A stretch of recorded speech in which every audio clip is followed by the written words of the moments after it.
ಪ್ರತಿನಿತ್ಯ ಎಷ್ಟು ಗಂಟೆಗಳ ಕಾಲ ನಿದ್ರೆ ಮಾಡಬೇಕು ಅಂತ ತುಂಬಾ ಜನ ಪ್ರಶ್ನೆಯನ್ನ ಕೇಳ್ತಾ ಇರ್ತೀರಾ. ಆಯುರ್ವೇದದ ಪ್ರಕಾರ ನಿಮ್ಮದು ವಾತ ಪ್ರಕೃತಿಯಾಗಿದ್ರೆ, ಅಂದ್ರೆ ನೀವು ತುಂಬಾ ಹೈಪರ್ ಆಕ್ಟಿವ್ ಆಗಿದ್ರೆ, ನೀವು ತುಂಬಾ ತೆಳ್ಳಗಿದ್ರೆ, ನೀವು ತುಂಬಾ ಓವರ್ ಥಿಂಕರ್ಸ್ ಆಗಿದ್ರೆ ಪ್ರತಿನಿತ್ಯ 8 ರಿಂದ 9 ಗಂಟೆಗಳ ಕಾಲ ನೀವು ನಿದ್ರೆಯನ್ನ ಮಾಡಬೇಕು. ಅದರ ಜೊತೆಗೆ ಹಗಲು ಹೊತ್ತಿನಲ್ಲಿ ಒಂದು ಅರ್ಧ ಗಂಟೆ ಅಥವಾ 1 ಗಂಟೆಗಳ ಕಾಲ ನಿದ್ರೆಯನ್ನ ಮಾಡಿದ್ರೂ ಕೂಡ ಯಾವುದೇ ರೀತಿಯ ತಪ್ಪಿಲ್ಲ. ನಿಮ್ಮದು ಪಿತ್ತ ಪ್ರಕೃತಿಯಾಗಿದ್ರೆ ಮಧ್ಯಮ ಸ್ಥಿತಿಯಲ್ಲಿ ನಿಮ್ಮ ದೇಹದ ಮೈಕಟ್ಟನ್ನ ಹೊಂದಿರ್ತೀರಾ, ತುಂಬಾ ಆಕ್ಟಿವ್ ಆಗಿರ್ತೀರಾ ಮತ್ತು ನಿಮ್ಮ ಜೀರ್ಣಕ್ರಿಯೆ ತುಂಬಾ ಚೆನ್ನಾಗಿರುತ್ತೆ.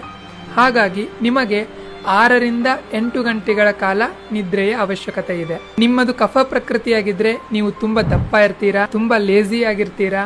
ಹಾಗಾಗಿ ನಿಮಗೆ 6 ರಿಂದ 7 ಗಂಟೆಗಳ ನಿದ್ದೆಯ ಅವಶ್ಯಕತೆ ಇದೆ. ಮತ್ತು ನೀವು ತುಂಬಾ ದಪ್ಪ ಇರುವ ಕಾರಣದಿಂದಾಗಿ ನೀವು ಡೇ ಟೈಮಲ್ಲಿ ಅಂದ್ರೆ ಹಗಲು ಹೊತ್ತಿನಲ್ಲಿ ನಿದ್ರೆಯನ್ನ ಮಾಡುವ ಹಾಗಿಲ್ಲ.